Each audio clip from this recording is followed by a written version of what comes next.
Hi, Pusnet, new little video. This time, this video may be a little bit political or controversial, I guess.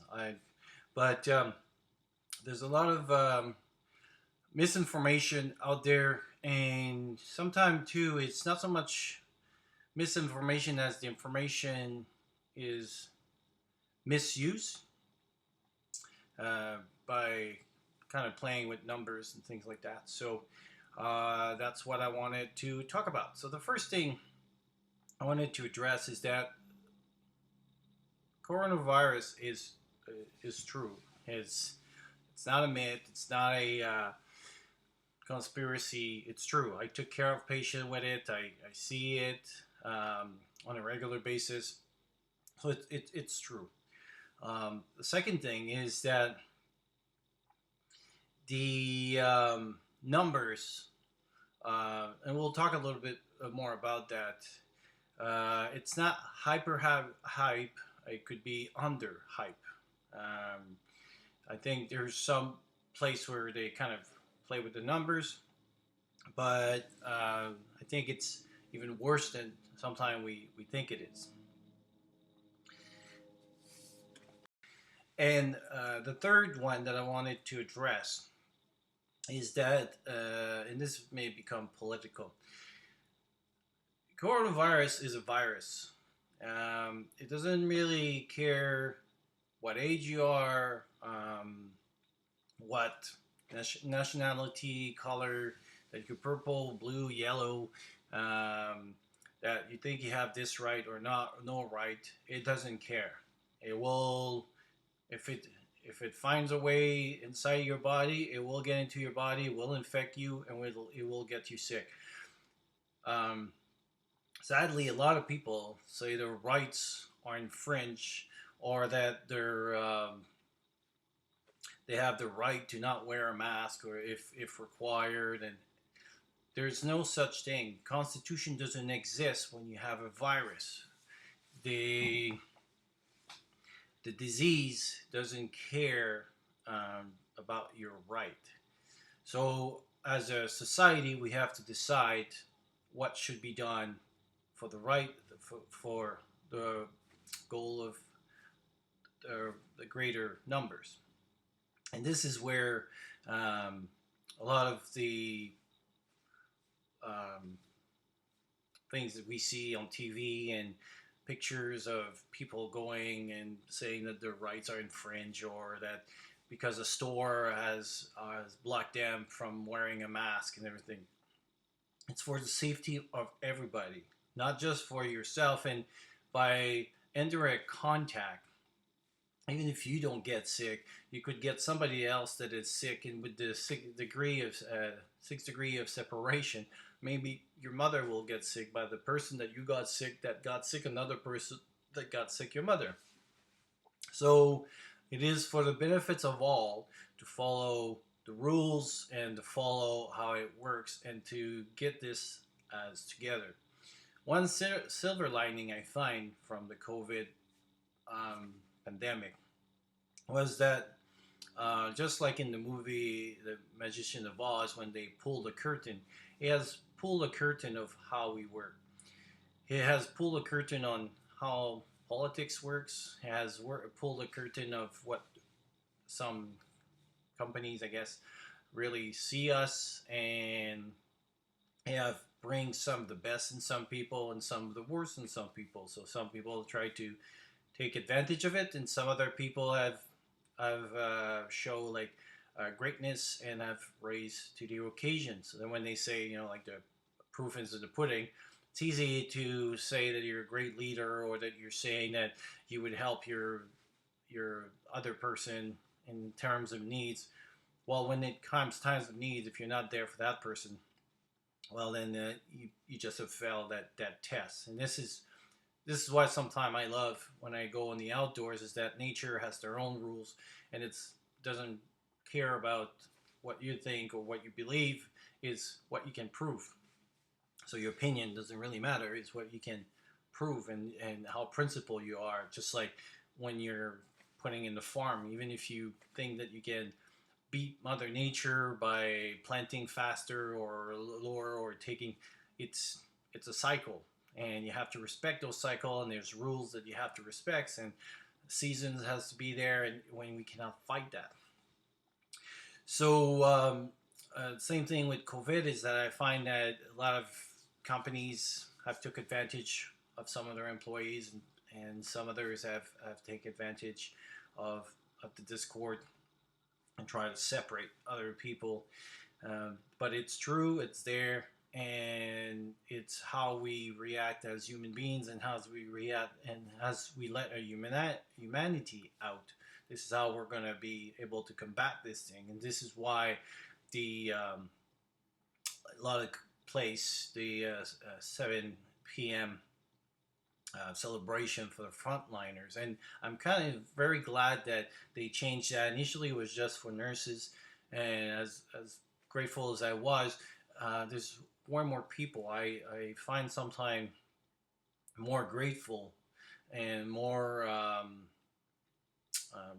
courageous, I guess, if we can use that word, of people going, let's say, to the groceries and a cashier at the groceries than me behind my PPEs and me being taking care of people, which I'm expected to do anyway.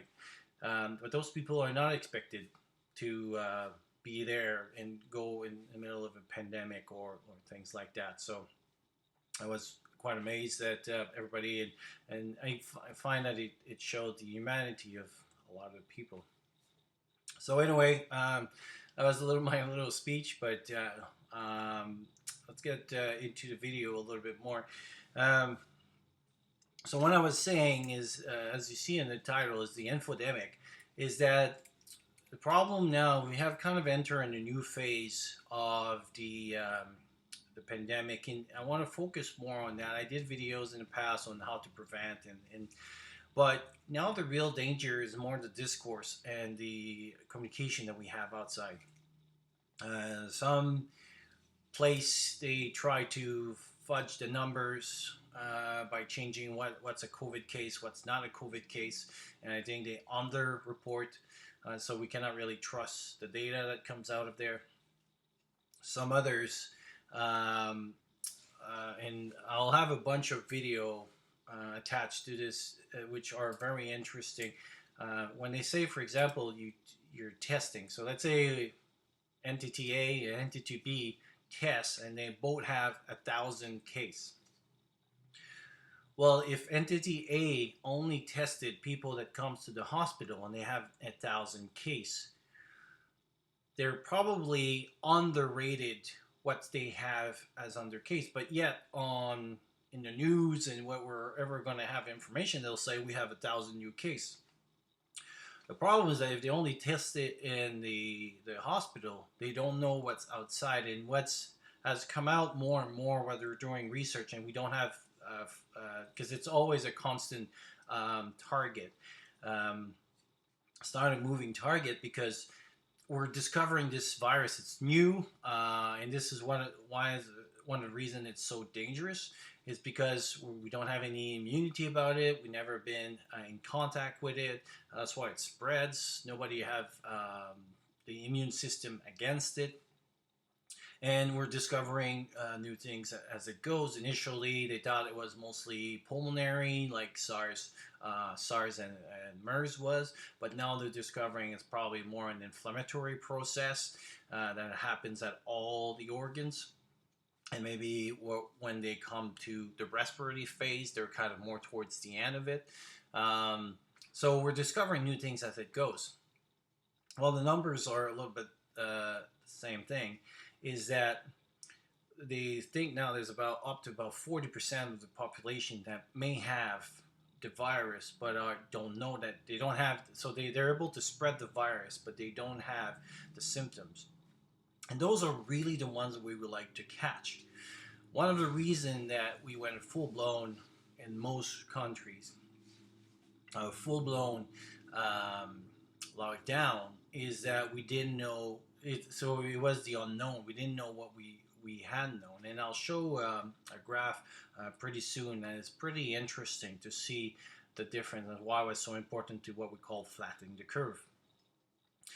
And that's where those numbers can be fudge a little bit, because you have to get the right population. So if you only, for example, again on my example, if you only check at the hospital and you have 1,000 cases in the hospital, how many cases are you missing? And the problem is that if they're missing outside, so if you're not checking people that are outside those hospitals, then you may miss, and they can spread even more. And then when you start opening things like parlor and beach and all the things where people will get more in contact, it will respread. And when they were talking about flattening the curve, is this is where a little bit one of the first misinformation or misunderstanding, I think, of the number and what was the goal. The media and most people was really focused on, we need to not overwhelm the healthcare system. And that was a really big goal of it and one of the big reasons. But there was also another kind of side reason for that. And imagine Joe, the driver, and they usually transport goods between, so he transport goods to groceries.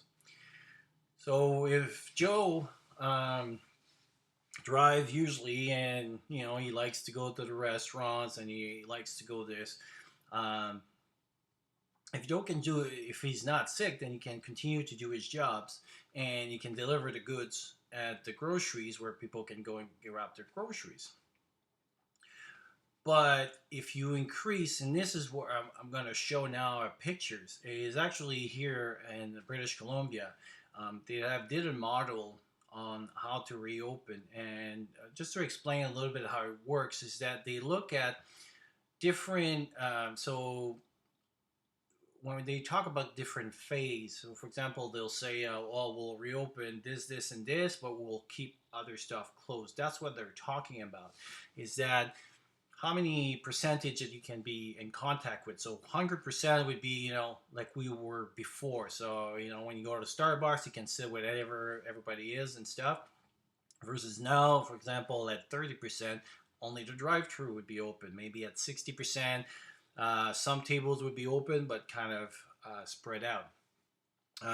When you see the graphic, it's quite interesting to see, and it's because this disease spreads so quick and very rapidly, and it creates numbers that are overwhelming. So if we take our Joe again, that usually likes to go to the Starbucks and likes to go to his restaurant, if we protect him by decreasing his contacts, or there's risk of getting the COVID, that means the chain, so food, electricity, water, this whole supply and this whole infrastructure remains, what they call the front line.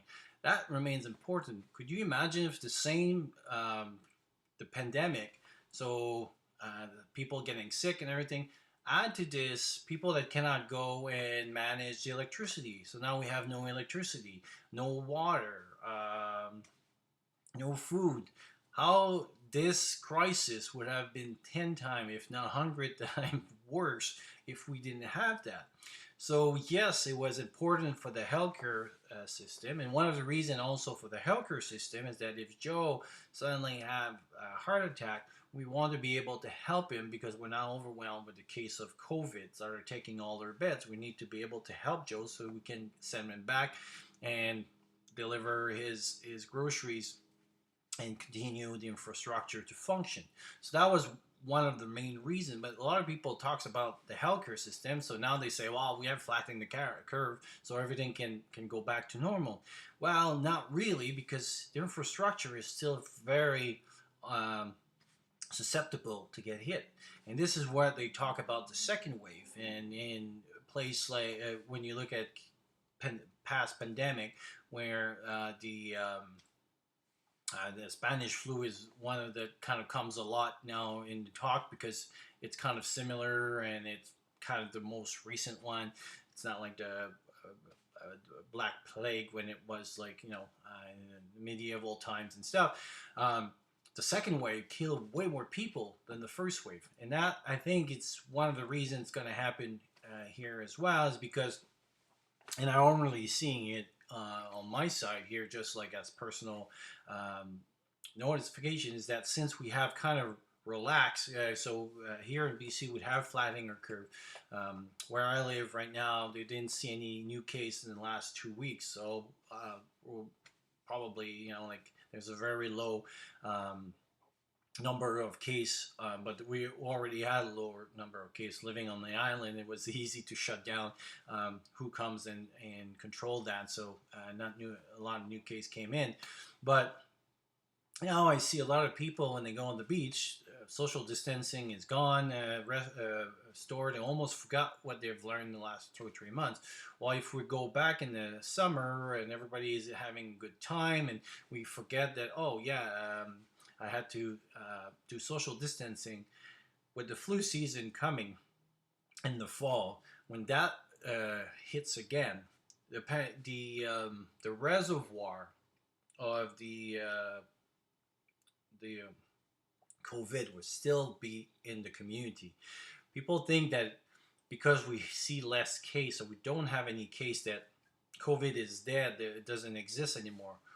It's a new disease. We do not have a vaccine. We do not have a treatment. We do not have a way of treating this. It won't disappear like this. There'll be still case. And in past videos, I talk about reservoirs. So most of the time, the reservoir are in bats, or in what they call zoonosis disease. So in bats, rats, or things like that. And from that reservoir, it go back to human. But we're now are a reservoir. So there'll be cases somewhere else. There'll be cases still living, and especially with that 40% asymptomatic, we think that everything is normal, but yet there's a lot of people with COVID.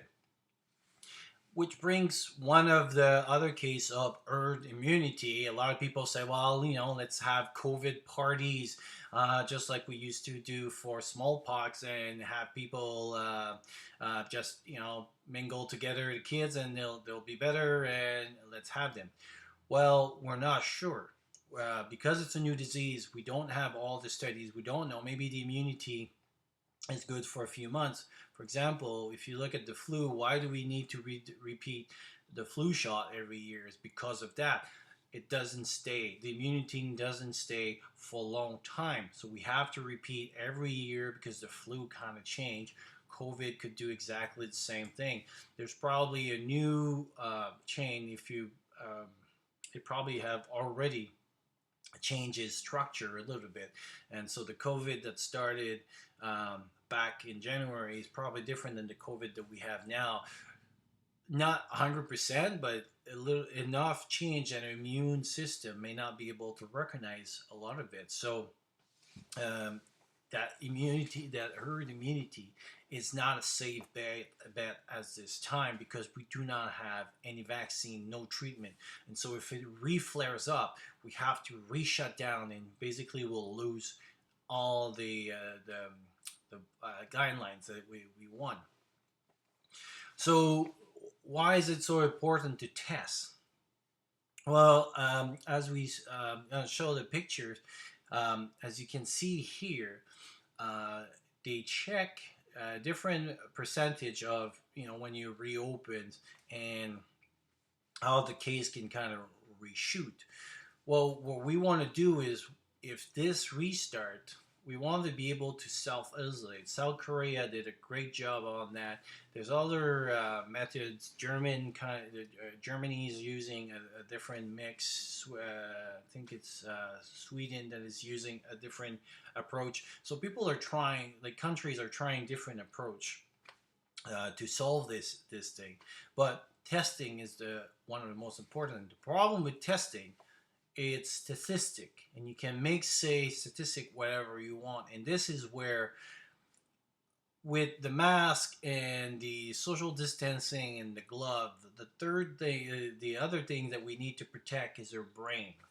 We need to protect the knowledge that we put in there. We have to have high degree of suspicion of the information that comes in, because a lot of places say, yeah, it's safe, you can come, our numbers are going down, oh, our curve has flattened, oh, we have a lot of new case, but they're because it depends where, how they do it and where they're doing it and how they're mixing it. So, for example, there's been reported case that they would mix old cases with new cases and make their number look better because it would looks like the curve is flattening, but the actually case were rising, but it's just because they were mixing in, people looked like they were healing, but they were on the down curve.